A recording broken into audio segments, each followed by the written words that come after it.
ready? If you are.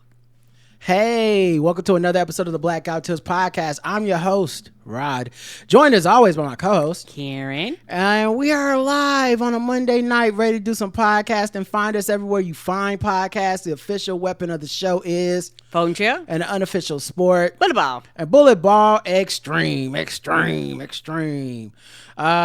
to everybody that's leaving 5-star reviews on Apple Podcasts, which you can now do on the web. You can do it from a computer or a phone, whatever. You don't even need an Apple phone. So if you're a hardcore, like, I don't fuck with Apple person, there's no longer any excuses. No more excuses. Go to the website, create an account. Tell us how much you like us, because we need to hear it. All right. The official weapon we just said. Karen, you have any banter? I actually do not. I do. Do you have any banter? Talk to me. Do you have any banter? Talk to me. Do you have any banter? Do you have any banter? I do. Talk to me. Banter. Talk to me. Do you have any banter? I do. Banter. I watched too much true crime. Okay, I had to cut back this week because I've been watching too much. What happened? So I woke up the other day and our Ring door alarm was going off a lot. It was going off a lot. Mm-hmm. And so I went and I started looking at it to see, like, why the fuck is this shit going off? It's going off like every couple of minutes. And I seen our next door neighbor, and he was just moving these big boxes out of his apartment. He was moving them on a dolly. He's like moving like a little box, then like a medium sized box, then a big box. And I realized, wait a minute. It's the middle of the morning. Where the fuck is his family? I said, oh my God. This nigga done killed his family. Put them in these boxes. This how he moving the boxes out, the bodies out the crib surreptitiously. So we just like, oh, he must just be moving. But really, he done packed his family up in them boxes. They dead. Okay, now he know we got the Ring doorbell, so he don't want to get caught. So he killed them in the apartment, obviously. But then, to get rid of the evidence and shit, you got to put them in the boxes and then just be like, oh, the only thing they got me on camera doing is moving boxes. And I said, oh shit.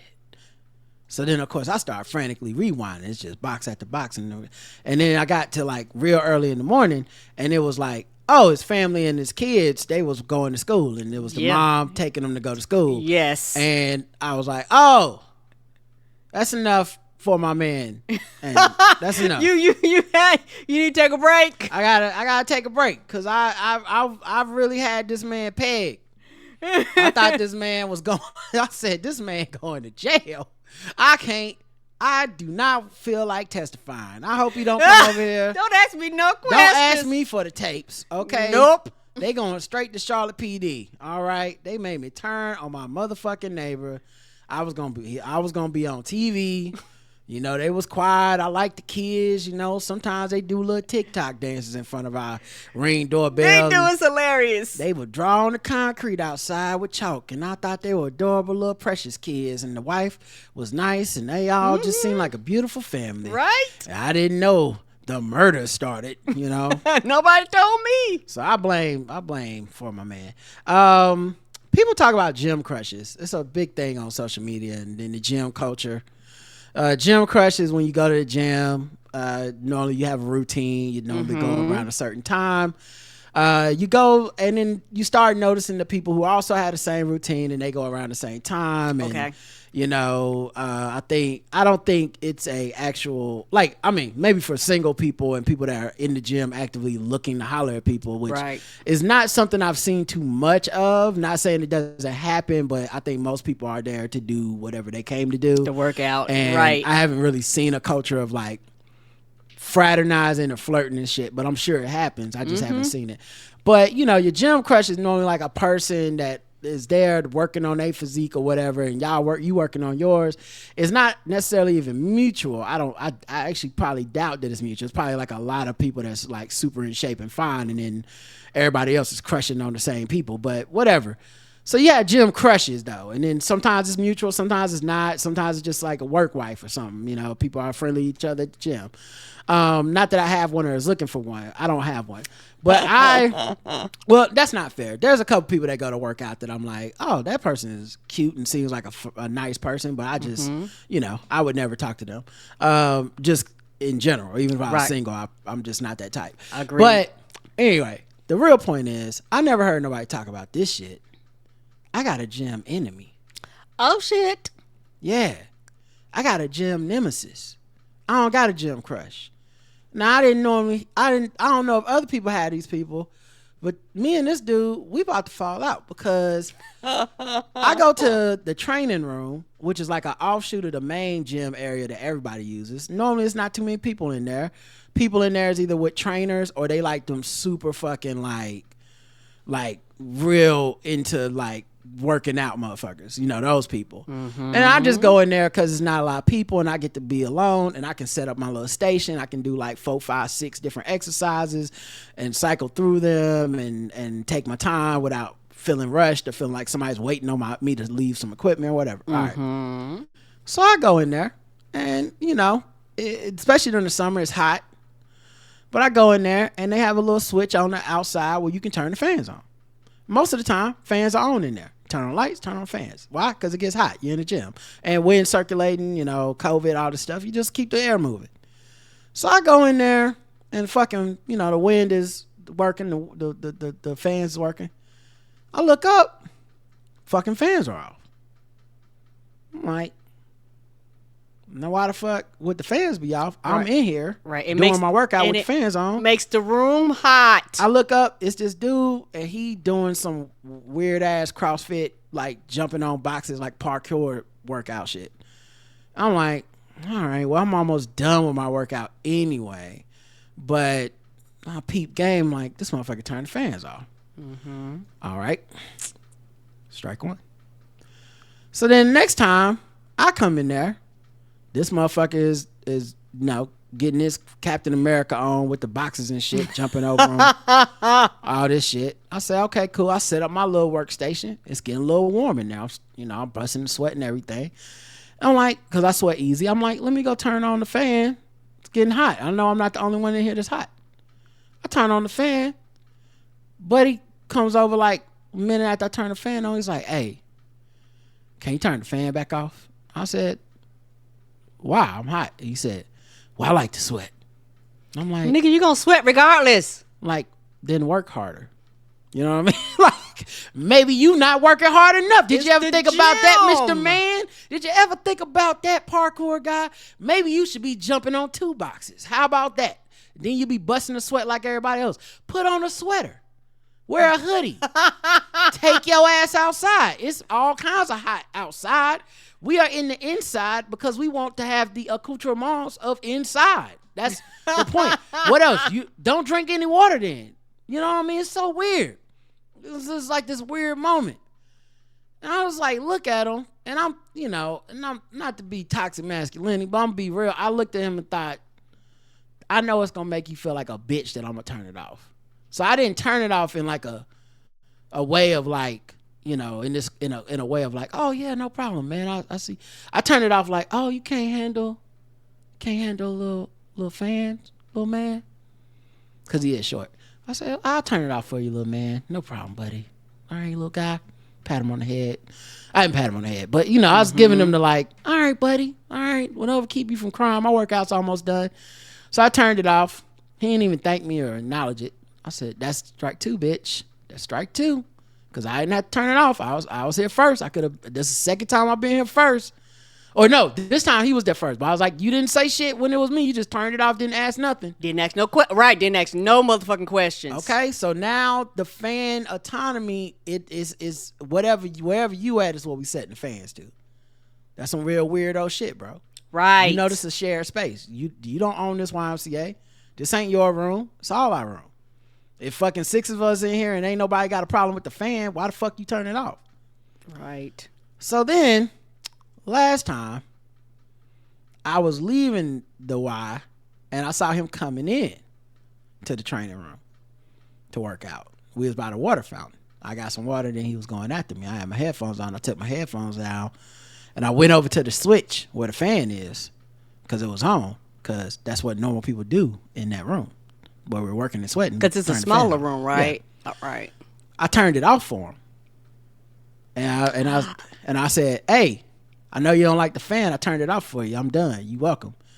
This nigga acted like I was speaking fucking Chinese. Like he was like, what? Like, what? Why would you like, huh? What that got to do with it? I'm like, bitch, because it's our thing. Right. And So you now- made it an issue, not me. Right. And this was my attempt to be conciliatory and be like, ha ha ha. Like, it's funny. You don't like it on. I do like it on. We be here all the time. It's funny that what a coincidence. You came in as I came out. It's like it's almost like that the sheepdog and the wolf cartoon where it's like I'm clocking out, you clocking in. This man didn't laugh or nothing, and I know that shit was funny. So now I got a Gymesis. I got a Gymesis. Shout out to my man John from Project Fandom. I got a Gymesis. I don't like this dude, and it didn't have to be this way. But like, lighten up, man. Like, it's not that serious. Like, I don't know what you're training for. Like, it don't gotta be like this. Maybe he a cop or something. It don't got to be like this. Like, could have just been like a little friendly, like, ha, you like the fan off, I like the fan on, ha. It'll be weird. At least acknowledge that we had a conversation. Right. So now I'm anticipating next time I'm in there, he turned the fucking fan, I'm gonna be like, I want it on. Right. Because I was trying to be nice before. You was a dick the whole time. No, I work harder, sweat better then. I don't know what to tell you, but right. I'm not in this bitch trying to pass out. That's not my goal. My goal is I'm not right and make it clear. You like this heat is too much for me. I'm not doing vanity workouts. I'm just doing what my trainer taught me, and I'm drinking my water and shit. But like, I don't need to be looking like I'm sweating a lot. There's no reason for that. Like, go take your go to the sauna, like Reggie said. It's just weird energy. I hate when I pick up weird energy off of folks, especially when I try to be nice. Right. That was my third nice time. The first one, I let you turn it off. Second one, I let you keep it off. Third one, hey man, olive branch. Nah, what? What you talking about? Okay, fuck you then, nigga. Sorry. All right, that's it for my banter. I guess we can get into some of this political news. So let me get the new political song we got from Issa Balu. You're running against me. Kamala Harris. This former president, we're not going back. This former president, we're not going back. This president, we're not going back. So let's be clear about that. And you're running against me. Kamala Harris. They done tried to shoot Trump again, Karen. Okay. Now, they didn't get no shots off this time. What? You didn't know about this? I remember they was saying something about he was having a rally and there was somewhere near it, but don't sound like it was at it. It wasn't a rally. Oh. He was on the golf course. Oh, the golf course. Yeah, he was on the golf course. And this dude, Ryan Wesley Routh, Routh, Routh, which I got to say, for y'all that got kids out there, why are y'all giving them middle names? Like, what are y'all gaining from that? Because all these motherfucking crazy people got a middle name. And I'm just saying, I ain't got a middle name. Karen ain't got a middle name. We not shooting no presidents. Why are y'all so greedy? Let the motherfuckers have a regular name, okay? You're rolling the dice for no reason with these middle names. Okay? I mean, at best, give them a real black ass middle name, because I haven't heard a lot of the shooter motherfuckers that got the African middle, the like Afrocentric middle name. But y'all got to do something, because this motherfucking middle name shit, it's not worth it. The juice is not worth the squeeze. But Ryan Wesley Routh, the suspect in Sunday's apparent assassination attempt, these are all in quotes, because what he did was he hung around the golf course for hours. He set up a little area where I think he had two book bag backpacks hanging on a fence full of like tile, like that you put on the floor. Okay. I imagine he had those because if they were going to shoot at him, maybe he was going to hide behind those or something.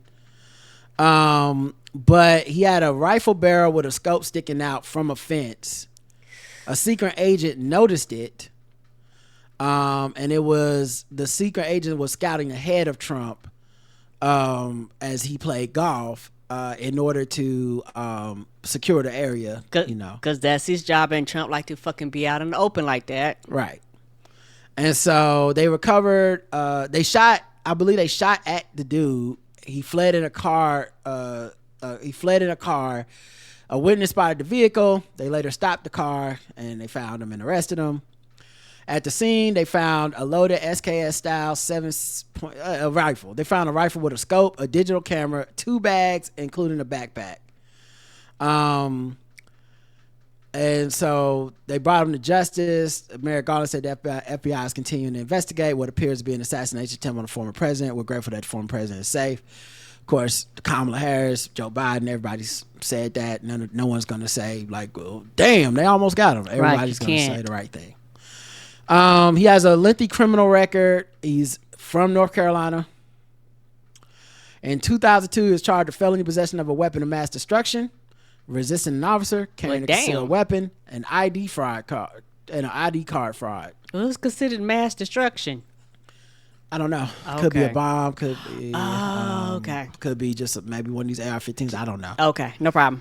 Over the years, he's faced various other charges, including possession of a controlled substance, possession of stolen goods, and multiple counts related to worthless checks. Not worthless checks. Them checks is worthless. We got to charge you. He's also been accused of failing to pay taxes on time, resulting in federal liens of about $32,000 in 2008. Trump immediately lied and said that he was shot at, which didn't happen. Wow. Okay. Oh, wow. He blamed Kamala Harris and Joe Biden, saying that the rhetoric is what the man acted on. Of course, if you look at the man's history, he's a Trump voter. Of course. Who then decided to vote for Biden in 2020. And in this year, because he has a lot of tweets, or had a lot of tweets before Elon Musk deleted them and took them down, or had ordered them deleted, whatever. But in his tweets recently, he's a Vivek Ramaswamy, Tulsi Gabbard guy. So he's not a Biden-Harris guy at all. I have a question. Yes. If we are freedom of speech, why are you taking his tweets down? Right. Mr. Elon Musk. Right. I'm not trying to be fun when I say that. Well, Elon's in the bag for Trump, and I think it makes Trump look bad when people can just search on Twitter and see he's lying about this guy. So it's like, oh, we'll just even the playing field, quote unquote, by deleting the tweets so the people can't see him. That's my guess. I don't know that Elon Musk necessarily had anything to do with his tweets getting deleted, but right. I don't think that's protocol to delete these. I feel like I can't prove it, but I feel like if these tweets would have been like, I'm all for Joe Biden and Harris, they would have stayed up. I 100% agree. At any rate, that's the thing that happened. Elon Musk tweeted and then deleted. He wondered why no one was trying to assassinate Biden and Kamala. He later said it was a joke. He deleted it because Phil Truby, who I believe is another one of these rich Silicon Valley types, said he gave him an out basically. He said, "Oh, do you think maybe they're trying to misunderstand your tweet on purpose because everyone is saying it's a threat against Biden and Kamala because you said that no one is even trying to assassinate Biden and Kamala." And then since Elon Musk was able to act like, yeah, they're just taking me out of context. Obviously, it's not a threat, but I'll delete it because people don't understand what I'm really trying to say. Mm-hmm. So he deleted it and then posted something in 3 a.m. about, well, one lesson I've learned is that just because I say something to a group and they laugh doesn't mean it's going to be all that hilarious as a post on X. Turns out that jokes are way less funny if people don't know the context and delivery is plain text. Your whole platform is it. What the fuck is, sir? Yeah, I think it's interesting here because I'm supposed to believe he was around a group of people or he sent that to a group of people in text or something and they thought it was funny. I'm not saying that's impossible, but I'm saying you're a billionaire surrounded by yes men because you fire everybody who's not. Right. We know you're not funny. You've been on SNL. You're not funny. You tried to do that thing with Dave Chappelle. You're not funny. You make a bunch of dad jokes on podcasts and shit. You're not a funny person. So if you think you're funny, it's definitely because you're the money in the room and they're just laughing because you're the sucker. But because I don't know anyone that's ever quoted an Elon Musk joke. So he deleted it because people were saying like, this seems like a threat. I hope the FBI visits your ass, because it sounds like you're trying to say you want someone to target them or something. Now, I'll be honest. I read his tweet and I did not take it that way. That's just my opinion. I don't know this man and I wouldn't put anything past him. Even joking around about it, I think is wrong and stupid in the first place. But, what am I going to say? People joke all the time about Trump getting assassinated. But I think he meant it tongue in cheek to make it seem like it's a conspiracy of Biden and Harris trying to target Trump or, like he's so dangerous or so good for America that they trying to take him out. Something to that effect, which obviously following the logic through still can get you to a conclusion of like, in his world, it's why aren't they? They should be, type of thing. He just didn't flat out say it. So either way, I just think it's dumb. But yeah, he deleted the shit. Yeah, he got a phone call. Somebody contacted him and was like, hey, stop that bullshit. Because he is the type of person and he has such a large ego, and this whole thing was running his platform how he wanted to run it. Somebody was like, you need to take that bullshit down, sir. Yeah, he has deals with the federal government where they're working on shit together. You know what I mean? Like, it's bad. It's bad. Like, they could shut that shit down. Then Donald Trump, before the assassination attempt, I put in quotes around it, not because, like, I'm not a conspiracy theorist. I didn't say the first one where he got his ear grazed by glass or whatever the fuck. I didn't say, well, that's all fake. I do believe that person tried to kill him. I do too. I know everybody thinks it's suspicious and we didn't learn enough about it and shit. I honestly am not curious. I do think we learned everything there was to learn about it. And the reason I think that is because America has too many fucking guns. And the conspiracy is that half of the fucking politicians in our country are making sure that there's no restrictions on getting a gun. That's the common denominator. We don't need a bigger conspiracy. We don't need no Sandy Hook shit. We don't need no fucking Russian spy shit. We don't need no... The call is coming from inside our fucking house because we don't care. We let this happen. We don't care. All of these could have been stopped by simple fucking laws, rules. We were not always a country where this shit happened every day. Right. It used to be hard to get a fucking assault rifle. Mm-hmm. Now it's not, and we go, well, so you think like maybe it's like a conspiracy where like he put himself in a line of fire? What about Donald motherfucking Trump makes you think he will be around live ammunition and rounds and be like, I trusted you or just graze my ear? He's not brave. Mm-mm. He's not smart. He's not clever. He's a simpleton. Don't grant him any level of intelligence that he has not earned. He is a simple, bigot racist who tells you exactly what he wants and what he does. He's not even smart enough to keep anything tongue-in-cheek. He fucking just says it. What happens is we as a country fail to stop it because not enough of us are incensed by that. We're okay with it as a country. We let it happen. But he is not clever. There's nothing he's done where I'm like, didn't see that coming. The only way you don't see it coming is if you lack the ability to understand his audacity. But he's not a clever man. That's why I get a little bit, I push back strongly on the conspiracies of like, it probably was an operative. No, it's not. You don't need that. The operative is that this motherfuckers are crazy. Yes. And Donald Trump administration rolled back a rule on people that have mental health issues getting guns. They said that it was Obama era rule, and they said, no, roll that shit back. You should be able to get a gun. Don't matter if you crazy or not. And guess what's happening? Crazy people got guns and they shooting up shit. And guess who attracts crazy people? Donald fucking Trump. This motherfucker is king cult leader crazy. January 6th was all them crazy motherfuckers on his side running up behind him. So, of course he's a target for their fixation. These are not stable people. And you're giving them fucking weapons. So anyway, sorry to get on that fucking tangent, but it's just like, come on, man. So Donald Trump before this tweeted out that he hates Taylor Swift. And that was, I guess he truthed it out. I guess they don't tweet. He truthed it out. I hate Taylor Swift. Flavor Flav tweeted, I love Taylor Swift. And then he called himself King Swifty. Come on through, King Swifty. I do like that. That's hilarious. I do like for some people who didn't just go with the wave on this Taylor Swift shit of like, we need to hate her. I do appreciate that she's really put her words where her mouth is.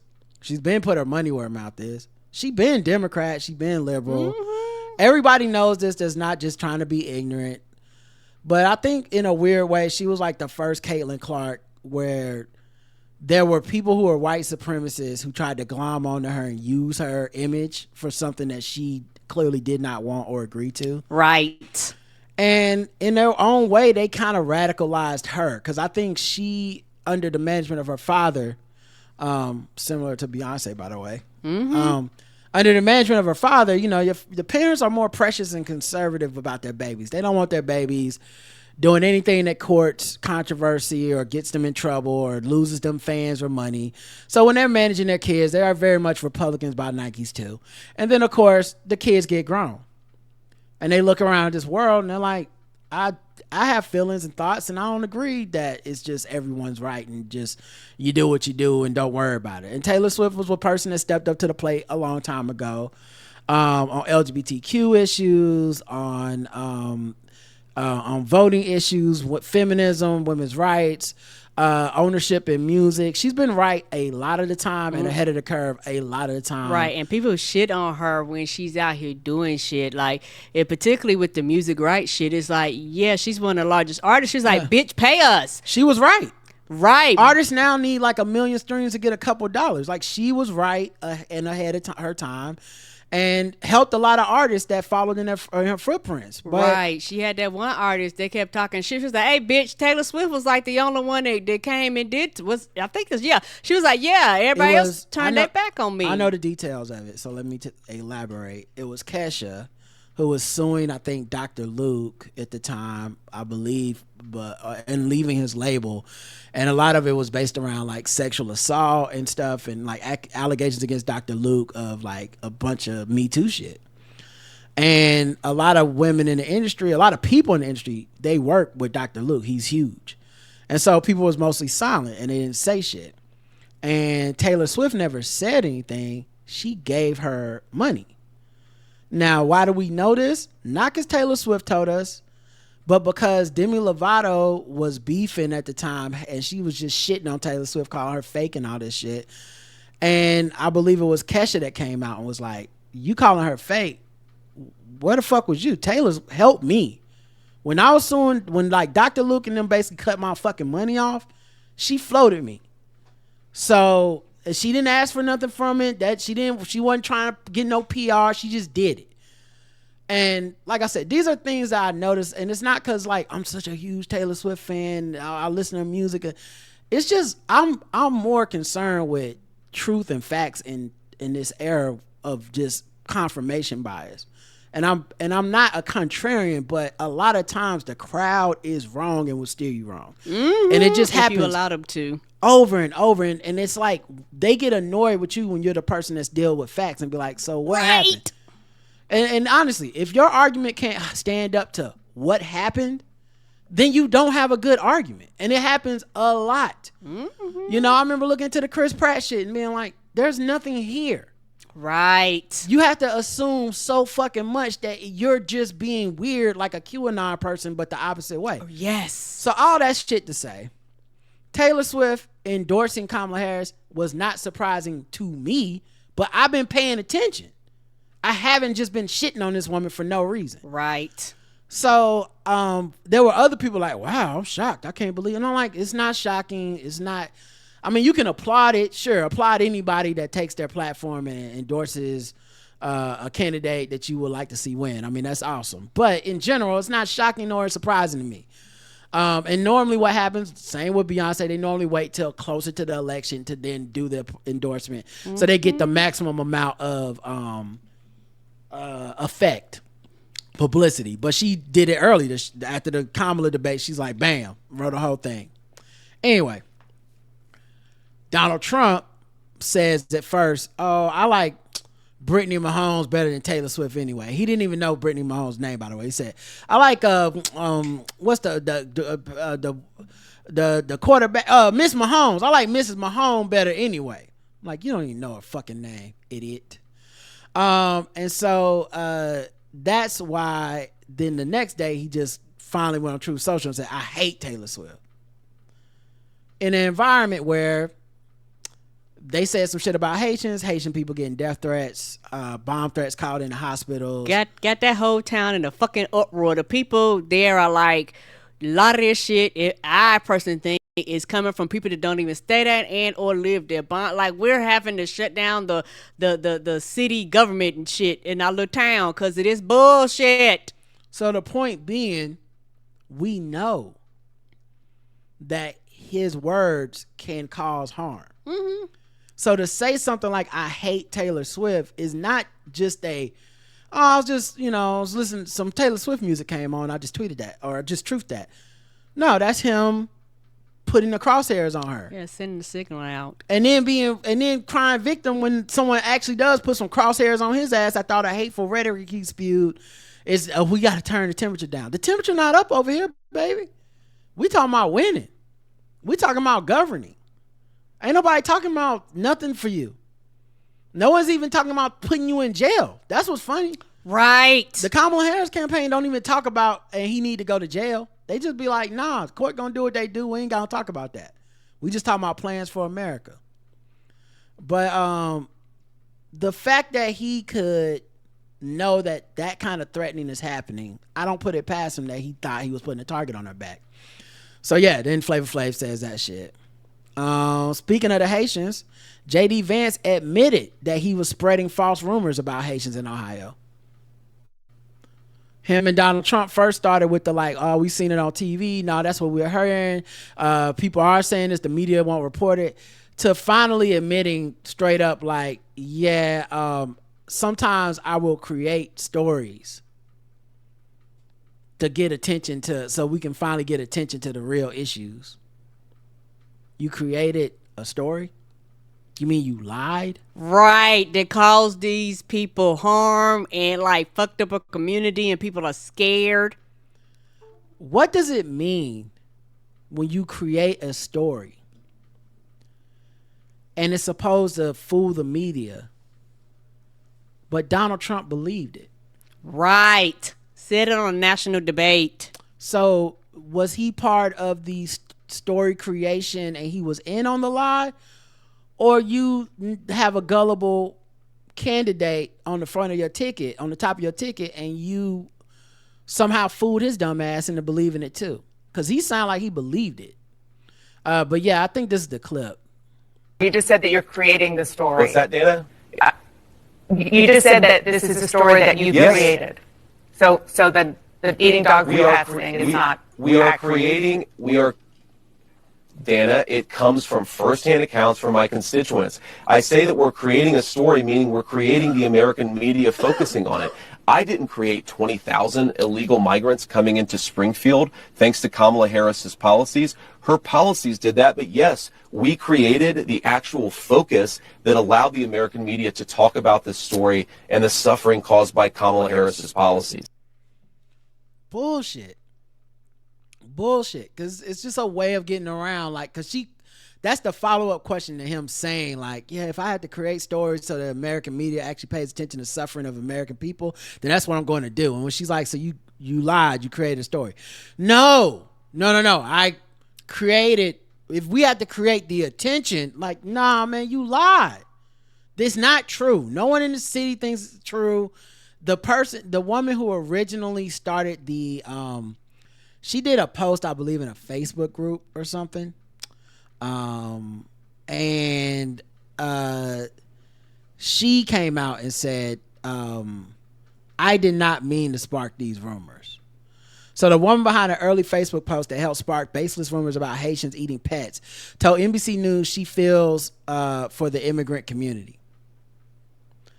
It just exploded into something I didn't mean to happen, said Erica Lee. She recently posted on Facebook about a neighbor's cat that went missing, added the neighbor told Lee she thought the cat was a victim of an attack by her Haitian neighbors. NewsGuard, a media watchdog that monitors for misinformation online, found that Lee had been among the first people to publish a post to social media about the rumor, screenshots of which circulated online. Newton told NewsGuard that Lee's Facebook post misstated her story and that the owner of the missing cat was an acquaintance of a friend rather than her daughter's friend. Newton could not be reached for comment. Lee said that she had no idea the post would become part of a rumor mill that would spiral to a national consciousness. She has since deleted the Facebook post. Other posts have also contributed to the false allegations, including a photo of a man holding a dead goose that was taken in Columbus, Ohio, but that was spread by some online as evidence of the claims about Springfield. What is funny about that is a goose ain't a cat or a dog. No, it's not. And Columbus, Ohio isn't the town they were talking about. No, it's Springfield. Graphic video of a woman who allegedly killed and tried to eat a cat was also found not to have originated in Springfield, but Canton, Ohio, and does not have any connection to the Haitian community. Local police and city officials have repeatedly said there's no evidence of such crimes in Springfield, but that hasn't stopped lies from spreading across the country and igniting a national frenzy that landed on the presidential debate stage this week. Donald Trump was stupid enough to bring it up. I don't know what that sound is. Is that you? Let me disconnect this. Sorry, go ahead. But she says, I'm not a racist, adding that her daughter is half black and she herself is mixed race and a member of the LGBTQ community. Everybody seems to be turning it into that, and that was not my intent. She said, I feel for the Haitian community. I was in the Haitian position. I'd be terrified too. How worried that somebody's going to come after me because they think I'm hurting something that they love, and that, again, that's not what I was trying to do. So let's just take it back a notch. Let's take it back a step on it, because I think it's easy to completely, demagogue her like she meant for this to happen, now that she's crying like Bo Bice. Come down a notch. You look like a petty little brat by tweeting and Facebooking this just to open up dialogue so we can have an adult conversation. It's ridiculous. In America, you should be ashamed. So there's, the way I see it, it can only be a couple of things that happen here. A, she did mean for this to be a racist, fucked up thing. And the only real mistake here is that she couldn't fathom her racism becoming viral. Like, she just thought, I'll be racist in my Facebook group.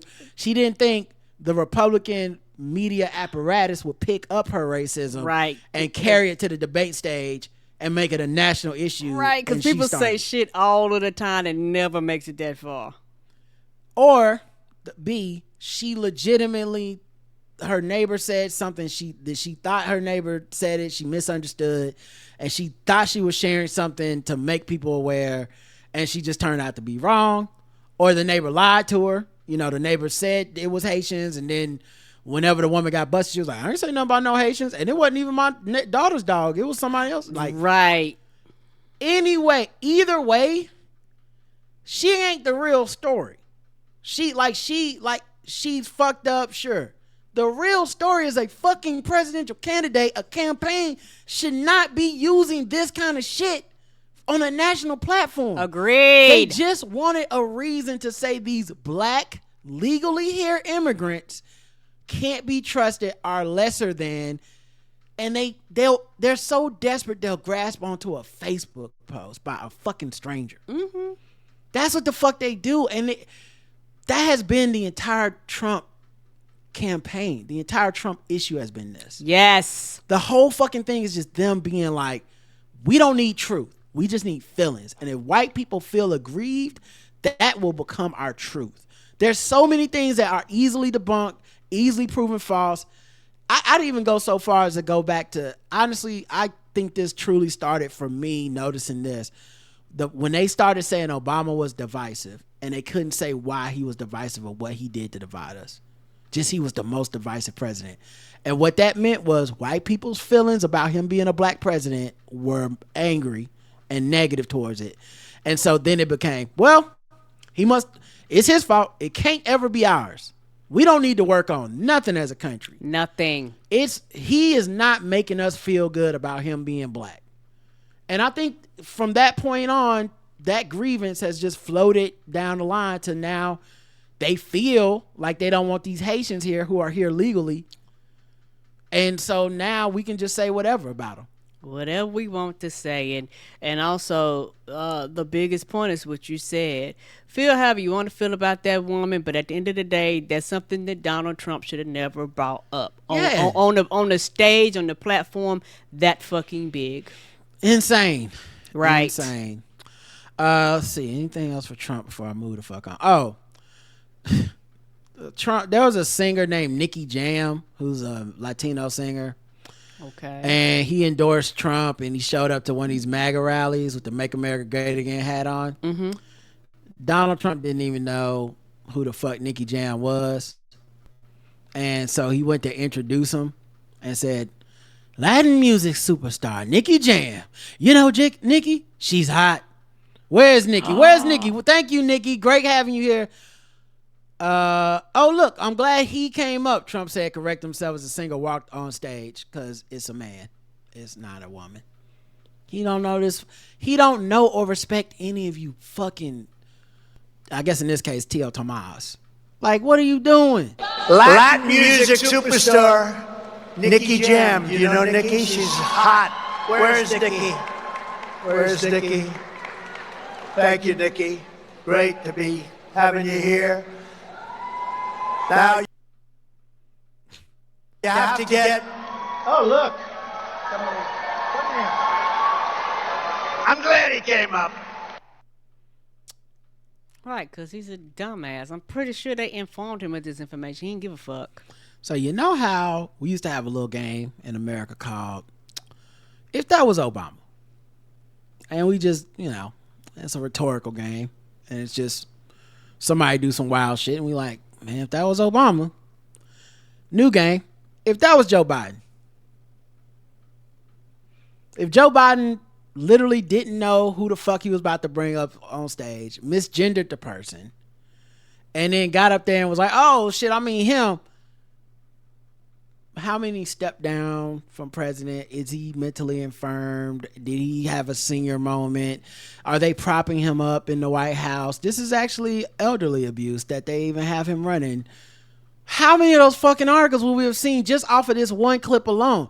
Jon Stewart would have started the fucking Daily Show with this shit. And then played a fucking montage of his greatest misses. Agreed. Crazy. Agreed. Yeah. And like I said, I try to stay off that topic, but I'm gonna stay on motherfuckers' neck about Joe Biden. I'm gonna stay on your goddamn neck about that. Crazy. And I don't know why these motherfuckers be endorsing them. Like, well, I do know. Do you need some money? We know why. Of course. But every time I see them come on stage, Paul, why is you here?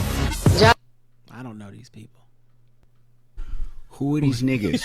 I cried laughing when I read it. You know what I'm saying? like, we need to stay away from these niggas. Yeah, the way the media acted like if this man, took a wrong step by accident and turned, oh my gosh, put him in a senior citizen home.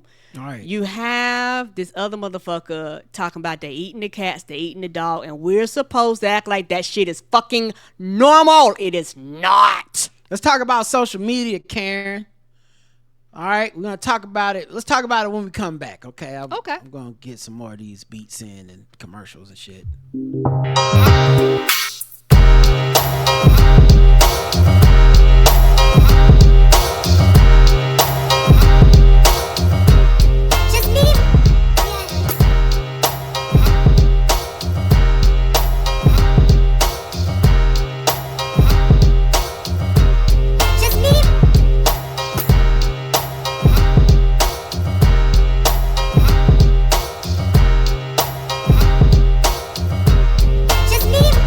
That's DJ Jaffa, just me.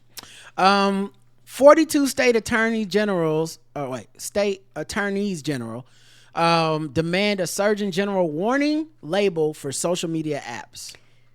Yeah, a lot of them are really starting to push that for the youth. And, some of them, I think, have some forms of age restrictions, but it's just one of those things where people have them anyway. Kids are on them anyway. Right. I can guarantee you they probably dealing with school counselors and therapists and pediatricians and shit, talking about how children's anxiety has gone through the roof, how children are getting bullied online. I'm pretty sure that they see the epidemic of this. I'm pretty sure all these state attorney generals are like, hey, I need to protect these children, and this is a problem. Yep.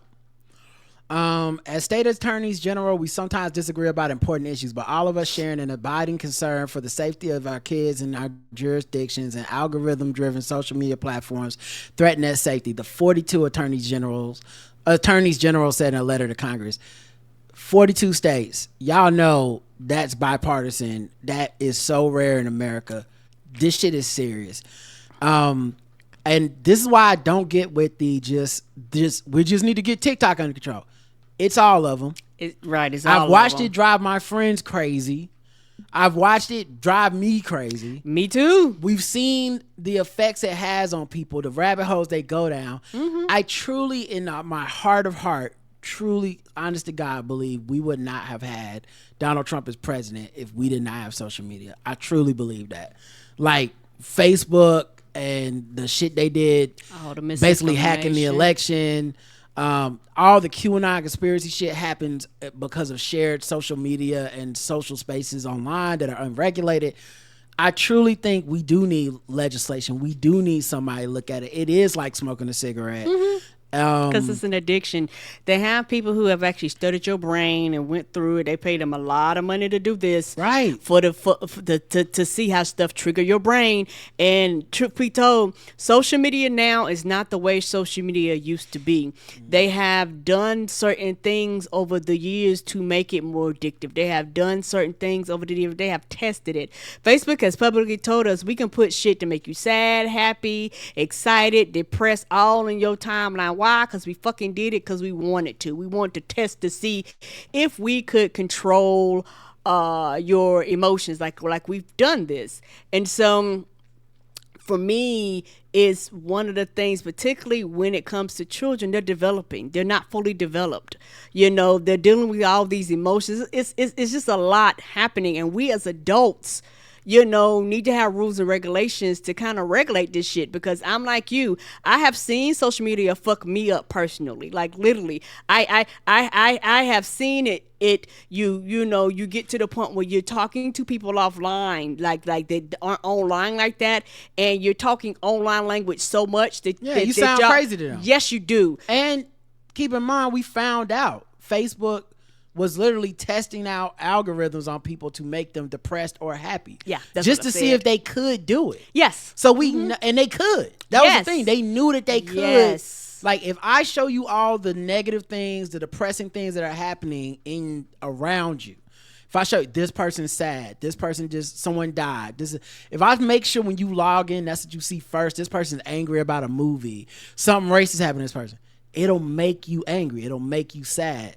If I show you birthdays, weddings, and baby pictures, it'll make you happy. That's a hell of a power to put in people's hands, especially when we know through the Cambridge Analytica stuff, literally they could affect the way people vote. And they paid a lot of money.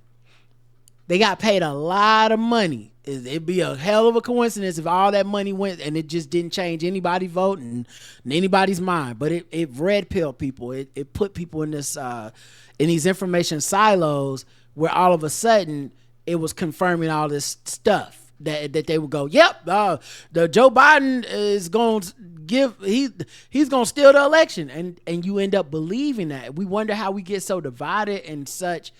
We have such disparate conceptions of what is happening all the time, because we don't share the same set of facts. We don't share the same news. We don't share the same voices. We can just custom fit what we want to believe. It's, it's why I do push against some of these conspiracy theory things, even when it's coming from the left and from people I love. It's because I'm like, that's just what they do over there, and you can't see it because it tastes so good. It tastes like syrup on the knife. So you just keep licking it until you fucking bleed out because you're like, oh my God, yes, Trump is a conspiracy. It's a conspiracy to make us feel sympathetic. What? No, he got COVID. There's no conspiracy here. Stop giving them that. Live in reality. We need to exist in reality. It's important. So, I'm with you. It is. It's very important to exist in reality. And the biggest thing that actually, it's a lot of sane people. And this is just my thought process. There's a lot of sane people that went insane due to COVID. It's a lot of sane people that when they were stuck at home, they normally wouldn't spend time on these social media platforms because they was outside doing shit and busy and working and doing things to fill their time up. And so guess what? If this happens to adults, it was the same thing for children. They were going to school, out with friends, doing all these things that children do. All of a sudden, you stuck in the house hours and hours and hours and hours on end, and you cannot go anywhere. And your way of reaching out are these social media app platforms. So all of a sudden, you had millions of people, not trying to be funny, for the first time actually using these accounts. That some of them will open up accounts for the first time, and for some of them, they've had these accounts and never used these accounts or barely used these accounts because they had no reason to. And we know it's true, by the way. Yes. Like, they've done studies about how much more online people became, how many people became radicalized. The QAnon thing is 100% because so many people were stuck at home. Their interaction became through social media, confirmation bias, all that stuff. People lost family members to that shit. Right? People that ran up on the Capitol. Look at their social media posts. Like, you're 100% on point. Right, and it's also one of these things where if it affects adults, of course it affects children. And yes, maybe it's just me. I'm tired of this generation, this generation, letting the children down. We have let them down in so many ways, and we blame them for our flaws. We look at them going, do shooter drills, learn how to protect yourself, get a teacher guns, versus fucking passing laws and putting people in office that will actually mandate that there be rules and regulations on these things. Yeah. But we let them down. Instead of us standing up and saying, hey, we need these things for social media. We need these things for this. We need these things for that. We're addicted to the drugs. And because we're addicted to the drugs, we don't know how to get off the drugs ourselves. We'll turn to our children, and our children mimic us. And instead of saying, hey, and some people have, over the years, I've seen a lot of people over the years take a lot of more of their conversations offline, particularly if they're being on social media for an extensive period of time. They're taking their more conversations offline. They're talking to people in real life. They're not sharing as much. And a lot of these people are happier when they start reducing. The other thing I would say too, though, it ain't really about the kids. It's us. Agreed. Like, this is a thing where we throw the kids out there because we hope people be sympathetic and be like, yeah, the kids, we can come together for the kids. We need to come together to save ourselves. It's driven adults crazy. Yes. Like, it ain't just something that, like, if a child hops online, I know grown people, I know some that online drove them crazy. They just weren't like that before. Right, like their personality changed. I know a girl that went QAnon. Like, she went QAnon. I used to play basketball with her. Cool, sweet girl. Very funny. One of my favorite people. And I watched as one day Facebook just, randomly showed me what she was talking about. And she had been QAnon for a couple years. And she was like, Trump's coming back. The Trump train's going to ride. It's going to be a certain day that Donald Trump will come and take the presidency from Biden. And Biden will step down as a false president. And I just had to just delete her, but it was like, oh, I know you weren't like this. Right. So it's not a kid thing. It's all of us. But yeah, I do like this. I just don't know that I think it's a label and a warning label. I don't think is impactful enough to truly do much. Maybe, hopefully I'm wrong. I mean, I guess cigarettes kind of died down after some stuff, but I just don't think that'll happen with this. Yeah, it's a and if you do it, it's something you have to do long term. You know, it's something where you have to be adamant about it and you can't let up off of it. You know, because like you said with cigarettes, they were very adamant about that, and they really was like, hey, we need to cut this down, we need to cut this down, we need to cut this down. And they have done things to cut it down, but all they did was, not trying to funny, they swapped it over to vaping, you know, type of thing. So people will still find a way to get around these things. The FDA approves Apple's AirPod Pro 2 as hearing aids for mild to moderate hearing loss. Wow. This is amazing. Because this is the result of the Biden-Harris administration. There's 30 million American adults that experience hearing loss, but because hearing aids cost so much and the accessibility and whatnot of them and the stigma of them, people do not get them. They can't afford them. They just can't get them. So the FDA approved they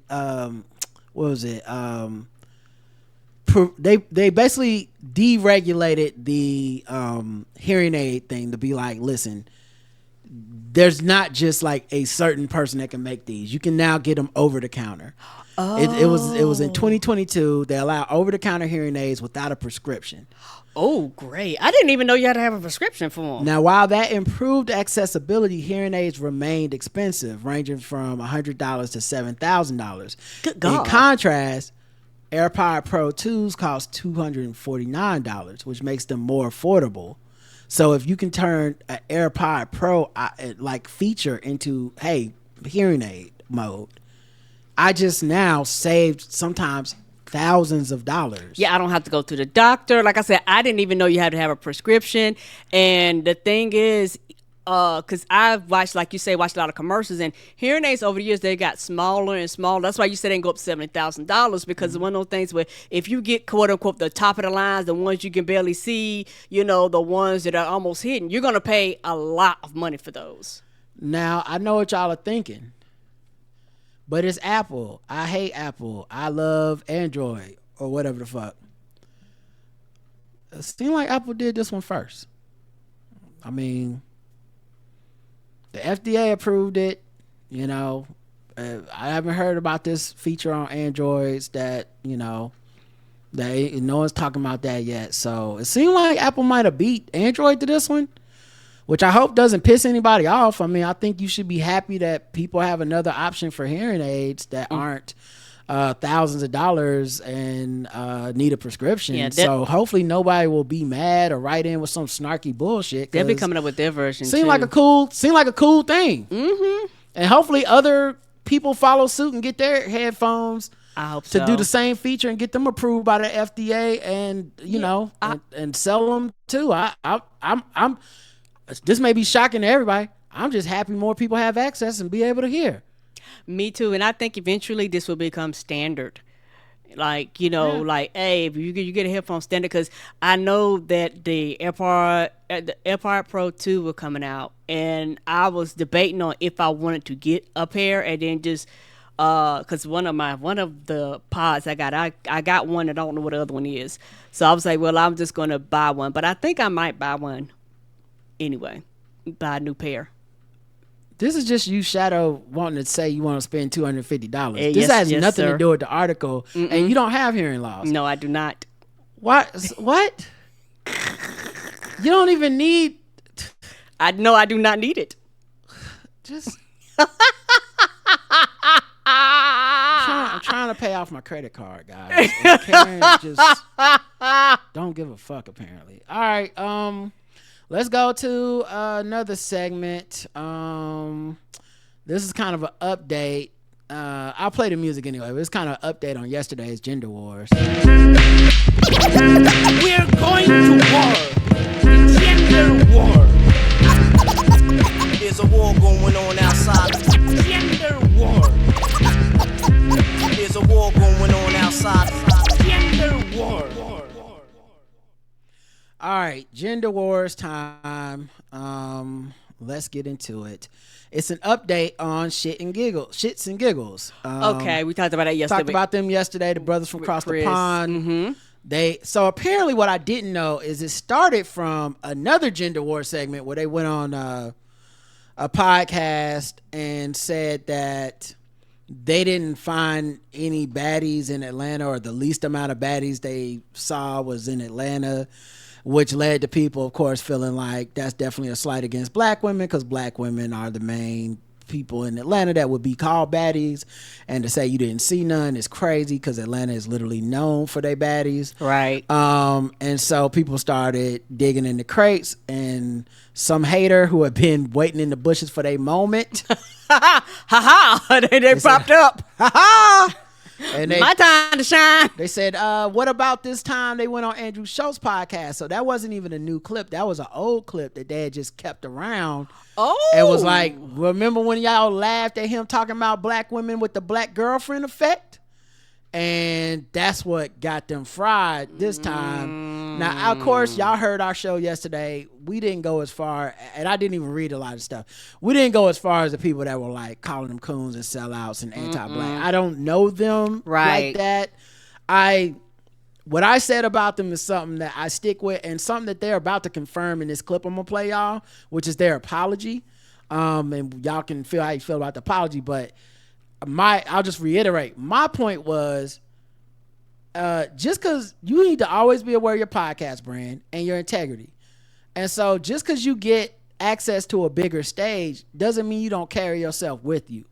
So if you have a personal integrity or brand or whatever it is, a way you carry yourself, just because you on there with a guy with a forceful opinion, or you're talking to somebody that's a big dog, you don't have to kowtow to them. You can be like, I don't agree with what you're saying.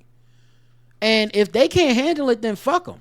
It's not like you have to be mean. I'm not a confrontational guy, but I've been in a lot of podcasts. We've been doing this shit for 12 years or something, 14 years. I've been on a lot of shows where somebody says some shit and I have to be like, that's not how I feel. And just have to be like, I mean, who the fuck you ain't gonna disrespect. Like, it don't even be like, just, hey, I don't think what you're saying kind of whack, or I disagree, or it's not that funny, or here's how I view it. They didn't do that. They let him kind of diss black women in front of him and laughed it off. And it felt to me like these are some go along to get along guys in this moment. They may be overwhelmed. They may be a little scared. The moment's bigger than them.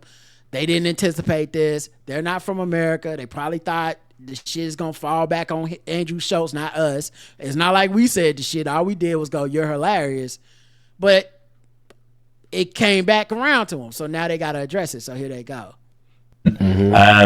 So if you know, let me start at the beginning of it. Quick acknowledgement. So if you know, you know. If you don't, it's fine. But we just wanted to address something that's happening at the minute.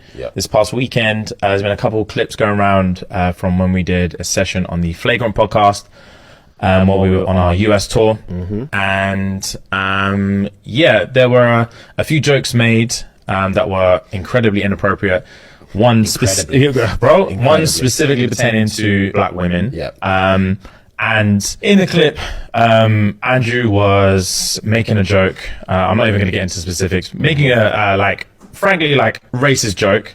And we were laughing at it. And to give there's first of all, before we get into like specifics or anything like that, obviously there's just literally no excuse. There is no excuse. Agreed. And fight or flight is a real thing. Like, it is, fight or flight is a real thing, and it's so not easy to say, but when you're in those situations, you look at it through a PSA, quick acknowledgement. Now, they weren't in danger, and so maybe people will take some level of objection to the term fight or flight, but I actually do feel what they're trying to say. I think this happens to the majority of people. You know what I'm saying? Like, I was talking to Ray Sani today through text, and we were talking about this clip, and I was like, Ray, me and you don't go along to get along a lot of times, and I don't know exactly how your experience through life has been, but I recognize, to me and you are the weirdos. We're outliers. Yes, y'all are. Like, the vast majority of people. I'm not even saying this to pass judgment or I'm better than them. It's just what I've noticed. Sometimes I feel like I should do more of the go along to get along, because doesn't always serve me well, but there's just something inside of me that's a bit of a fighter that's like, right. Let's see if we can get this a little more closer to communication, and that this is exactly how I feel. And so I think these dudes did what a lot of dudes do. And a lot of these dudes I don't think they even understand it, but they do it under the auspices of feeling like one of the guys and like I'm folding in. We're all alpha males, bros. How do we know we're all alpha males? Because we always agree, and we're always patting ourselves on the back about it. And I'm like, that to me, if that goes against everything people say when they talk that talk, it's supposed to be like, if I'm an individual and a leader, I don't need your agreement. I don't need your approval. I don't need your cosign. I can stand on my own. I walked in this room with a set of values that I carry with me. They don't morph when I'm around a different guy. So if you say some racist shit about black women in my face, I'm not gonna go, different guy now. That's hilarious, and I agree. Like, no, you go, no, I don't agree with that, or like, why are you saying that? Or you roast them back or something. But anyway, but my point being, I do feel them on that fight or flight instinct, which is what I think a lot of men won't admit to.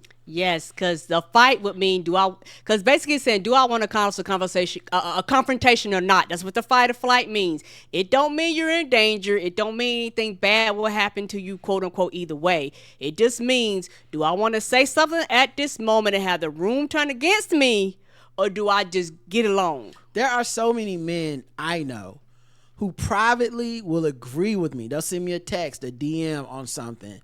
They'll, hey, man, you know how them other brothers are, man, but I see where you coming from.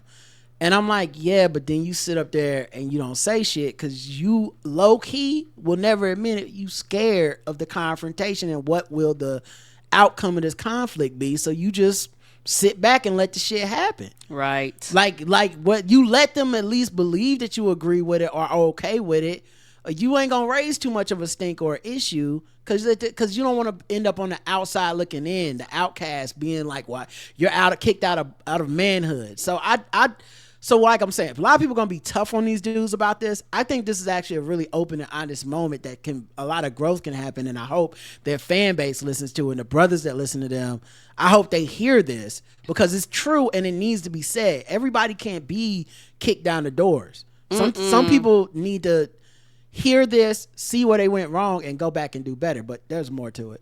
Lens of like, bro, if it was me, I promise you I'll stand up, I'll kick them cameras down, I'll smack homeboy in the face, I would say this, I'll do that.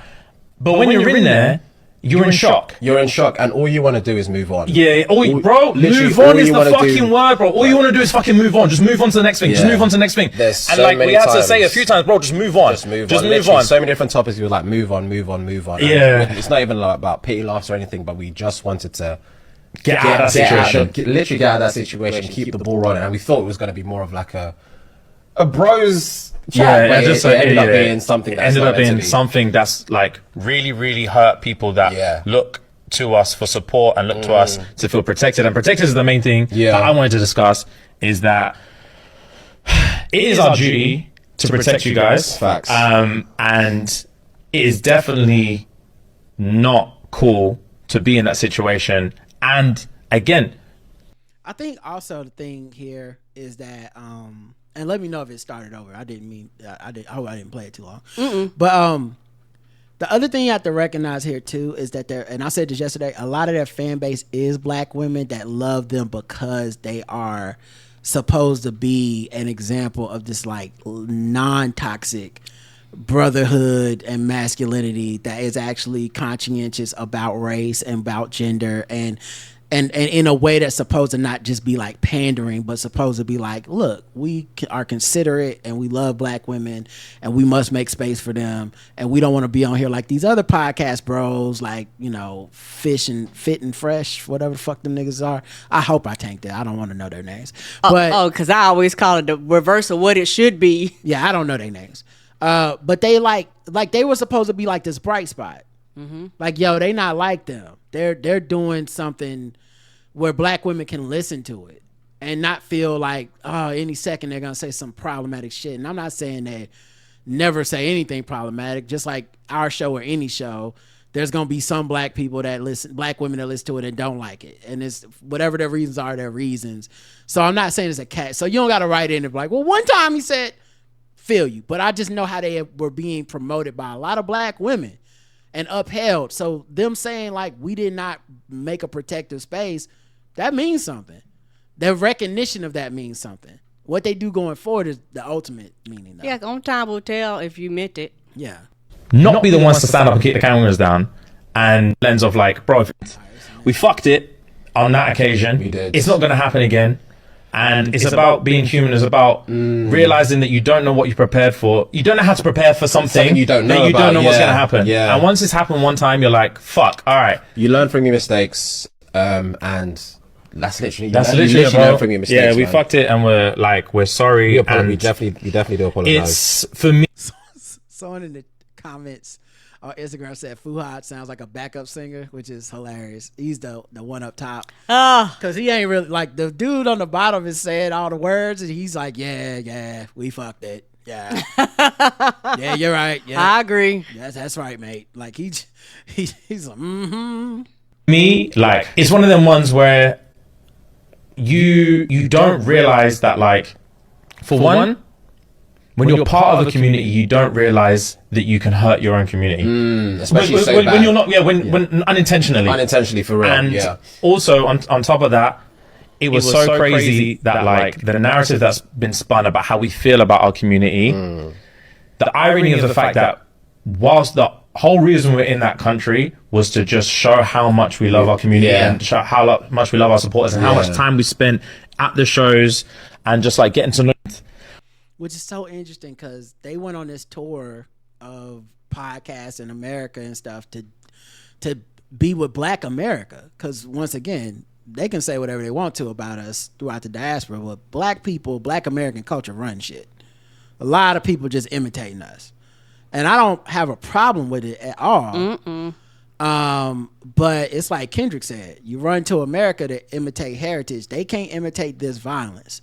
So that doesn't mean they understand American blackness, but they are influenced by it. You know, you got rappers from overseas that they rap because they heard us rapping. And now they over there calling themselves N-words and rapping and shit too because it's our influence. But that doesn't mean they understand what, you know, the colors that make our paint. You know what I mean? Ain't that the truth? So I just think they kind of were in over their heads, and I can't fault them to some extent because this is an imitation of what a lot of black dudes in America have allowed. There's a lot of brothers that go on Andrew Schultz's platform. There was a brother on there right then kicking and kicking it and laughing about that shit. And I guarantee you next time they do a show, they're going to laugh about how Shits and Giggles had to apologize and shit. Like this, they don't like or love or know or care about these niggas. They don't care about black people. That's not what Andrew Schultz's gig is. It's just to siphon off black culture and get that money. People and just like understanding our community better and just like making friends and making bonds and showing love, and they're showing love. And this whole 6-week trip was just about showing how much we love our community and how much our community show out for us. And then to have that exact same trip be the reason that we're having to have this conversation now. But at the end of the day, mistakes make you a better person. Mistakes do make you a better person. You're not born a perfect person. And yeah, we don't condone, we don't appease that behavior, we don't rate it. And we don't want you guys to think that we were sat in that room rating what's going on. We hold our hands up, we apologize, you learn from your mistakes, and we hope we don't let our community down again, because ultimately we do this for you guys. Like, yeah, you guys are all we have, man. You guys are literally all we have. You guys have taken us to this level, and we don't want to let you guys down going forward and anymore. So people, so that was the apology for their entry into the gender wars yesterday. Not gonna rate it like a gender war, but yeah, they clearly fucked up. You know, we'll see if people hold it against them. There's people in the chat, in the comments, in the comments on their Instagram that are mad as fuck about it. So, you know, I'm assuming they lost some people that are never coming back, or there's just some people that's been waiting in the wings kind of hating them and now they got to say it, Yeah, particularly like you say, they imitate us, but that violence is different. Yeah. And people outside of America do not understand why Black Americans are like, I'm not taking that shit. Like they just don't understand why we're so adamant about it and why we call shit out. Like to them it does not make sense. But if you lived here and you've been here and you had to be under the oppression of it all of the motherfucking time, your attitude would be different too. I think what I would say for them is that this was the rubber meeting the road, because a lot of this shit is theory. And I can't be too hard on them only because American Black men fail this shit all the time too. They do. And if anything, a lot of them learned their cowardice from guys like Charlemagne, who will sit up there and kiki with Andrew Schultz and put Andrew Schultz on and made him, a staple. So how are they gonna come over to our country and be like, I know more about blackness than Charlemagne? No, to them, as far as they know, like this, it's okay to sit on that seat and say that shit. Now Charlemagne's caught a lot of shit for sitting in there and kikiing, and so it's not like it's been all good for him. A lot of people don't like him and talk shit about him, but they probably not privy to too much of that, and I'm seeing how they could probably see that as outside their purview till you laying your ass over here in these United States. And now you got to deal with the blowback, because it's not just about, you can't just Ali free this shit. We like, nah, bro, you got to stand up in that. What happened? I thought y'all wasn't like everybody else. So I think that's what happened to him. Yeah, and also the thing is, you hit a particular group that was like, oh, hell no. And, we're very loud and we're like, nigga, what the fuck is wrong with you? And they underestimated, like you say, how many of their fans were U.S. women based. Right. United States, not nowhere else. Here. Yeah, and I wonder if Black women across the pond got offended as well, because, Twitter's universal. Right. Instagram's universal. So it's not like... So I'm sure when they saw Black women here being like, what the fuck is up with these guys? I'm sure there were some people over there that were like, yeah, what the fuck is up with these guys? You know what I mean? All right, let's end the story time on a higher note, guys. All right. I just saw this story yesterday and thought it was cute. This not guess the race because I don't actually know the person's race. But I just think it's a dope, funny story. Let's talk about one of the world's, I guess, most grown ass 8-year-olds. An 8-year-old girl had places to be, and she took it upon herself to get there. This morning, she drove herself to Target. According to police, the girl lives in Bedford and drove to a Target in Bainbridge Township. News 5's Maya Lockett. If you're watching this with us on video, ooh, that's a long drive. I don't know, cause it's a legend somewhere. That baby drove about 30 miles probably. This ain't up the street. There's some highways and bypasses. Now, I'm guessing the line they drew is not a road. They just drew a straight line. So she navigated some turns, some traffic signals, Yes, that baby was abiding by the laws. Like, this little girl stopping in traffic lights. This little girl, this is like how the beginning of fucking Star Trek with Chris Pine started. Like, what was she on? It has more on what happened. What started off as a missing child report soon turned into a busy day for an 8-year-old at this Target in Aurora. He did advise the driver appeared to be small in the stature, and she should be in that vehicle driving. The driver was an 8-year-old girl who was originally reported missing along with the family's vehicle, a 2020 Nissan Rogue. In a press release from Bedford Police. Now you gotta feel bad. A 2020 Nissan Rogue, that's a big ass vehicle. And you gotta feel bad if you the parents. Right. Cause you like, somebody done kidnapped my baby. And you all in panic mode, right? Now you going from kidnap my baby to I'm just a bad parent. You're like, how the hell does baby get the keys? That's why we not seeing her they picture or hers, and nobody want to claim this. Okay? Police family last saw the child around 7 a.m. A next-door neighbor provided the family and officers with Ring camera footage that showed the child got into the SUV and drove off around 7 a.m. alone. Neighbors located the vehicle so far, but not the child. Officers learned through dispatch that Bainbridge PD had located the vehicle in the Target parking lot in their city. Bainbridge. I need to know, did she park right? Yeah, right. Did she seemed park? Like she must have parked right and everything. Got out, shut the door, walk, bing, bing, walked her ass right on in there. This why like a champ. This is why I'm so grateful I never had kids, because I know as a parent I was supposed to be mad about this, but this is so impressive. I'm like, you did what, baby girl? You drove all the way to Target. You parked in a parking space. You looking at him like keys are locked in the bedroom with us. Police put me in handcuffs for child neglect. Yes. I'm like, baby girl, that is amazing. Baby girl, you did that like a champ. When I get out of police custody, I'm definitely gonna get you out of foster care, girl. But oh my God, we need to make you a NASCAR driver, girl. Right. We gonna get you in some special classes. Right. Driver's ed gonna be the first one. Does have the female juvenile. Moments later, officers were able to locate the 8-year-old inside of the Target. On a Facebook post from Bedford Police, they said they did let her finish her Frappuccino. The girl admitted. The girl ordered a damn Frappuccino.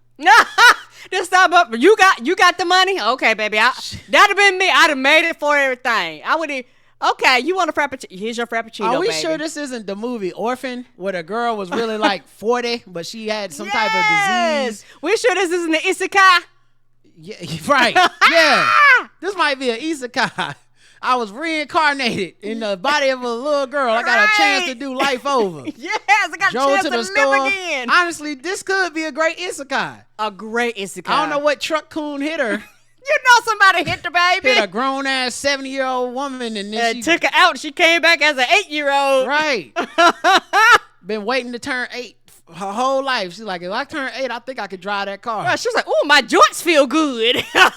During her drive, she struck a mailbox. Target employees told News 5 the child walked in with more than $400 and proceeded to walk around the store shopping for items and checking. Get the girl. This baby been here before. 400. This baby got a bank account. Did the baby write a check too? I believe in reincarnation right now. How the fuck? $400. How this baby get a hold of $400 in cash? I can't walk in Target with $400. I would be scared as shit walking around Target with $400. She showed up with $400 in cash and was like, "Yeah, let me get a frap." 2 Barbies. I was supposed to be like, all toys on me. Right. I walk into the Starbucks VIP, all drinks on me. Wipe it down. Right. Out. Now, police did make Target employees give the money that was spent inside the Target by the 8-year-old back to the family, and I did attempt to speak with the family today. However, they did not want to go on camera, and they did not want to provide a comment. Of course Reporting not. in Aurora, Maya Lockett, News. Of course not. I don't know their race, but if they black, I also would not volunteer a goddamn thing, because they gonna put somebody in jail behind some shit like this. They can't let our stories be cute. Yeah, I know. So somebody gotta go to jail. But yeah, I thought that story was adorable. Right? Oh my God. 8 years old. $400 in cash. Baby drove. Baby got a driver's license. 8 years old. I think I was still on some like, I just hope I don't pee my pants on this trip to the store. You know, like, can I make it? Can I walk to the corner store and back? Right. Like, yeah. That was like, she drove to Target. Probably was like, what? Was in morning traffic and everything. Probably was like, yeah, I clipped the mailbox, but I got here, you know what I'm saying?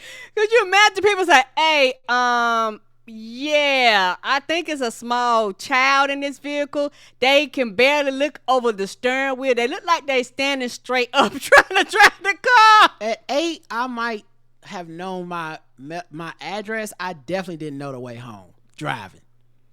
At 8, I couldn't be like, make a right. I could have make got a right home. on Tryon. Like I was 8, I didn't know names of streets. I know that. Yeah, I didn't know names of streets, but I could have got I could have got myself home to Target. Huh? As far, you saw how far that damn Target was. You could have got from home to Target and back At 8. At 8. Now, I couldn't have told you a street name to save my life because I used to be the navigator. Ask Marcus. When my cousin Marcus used to come to town, he used to be like, I need to get to such and such. I'd be like, I'll take you. Couldn't drive a motherfucking lick, but I would get his ass there. I love your confidence. I definitely wasn't that. I'm not that confident today. But I definitely wasn't that confident at 8 that I'm like, yeah, which Target you want to go to? South Side? All right. I got you. We going to hop on this road. At 8, I would have just been like, over by the rocks. I would have took you to the park up the street, the basketball court. Those are the places I knew. Anyway. Because I used to drive when I was smaller. Another time when I was smaller, I used to ride out all the time with one of my aunts, and I always pay attention. Now, I couldn't tell you a street, a avenue, a boulevard, but bitch, I get you there. I believe you. And I love the confidence.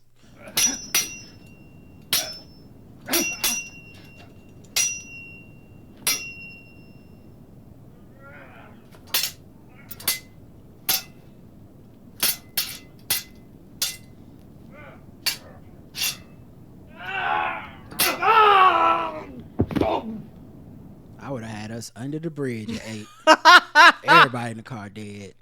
All right, here's Sword Ratchetness. Good evening, and thank you for joining us. You're watching KSBY News. I'm Eduardo Rijon Jr. We begin tonight with news in Santa Ynez, where Santa Barbara County Sheriff's deputies have arrested an armed and barricaded suspect. Sheriff's officials say they arrested 21-year-old Frederick Miles Rice following a 24-hour standoff at a winery event center. Officials say the incident began yesterday evening at a winery in the 100 block of North Refugio Road in Santa Ynez. Officials did not specify the winery, but the only one on that block is Sunstone Winery. Rice was said to be armed with a sword and was vandalizing property. Rice surrendered to police just before 7 p.m. this evening and was booked into Santa Barbara County Jail on a $50,000 bail. Damn. That baby got your down payment. Going off the wine. Going off that wine, too. Right. That baby's like, I got your bond. Right. I'm going to get me a frap and then pick out whatever reds or whites you want. And I'll be right back if you need a ride. All right, y'all. That's it. Thanks for listening. We'll be back throughout the week. Till next time. I love you. I love you, too. Mwah. Bye, everybody. Have a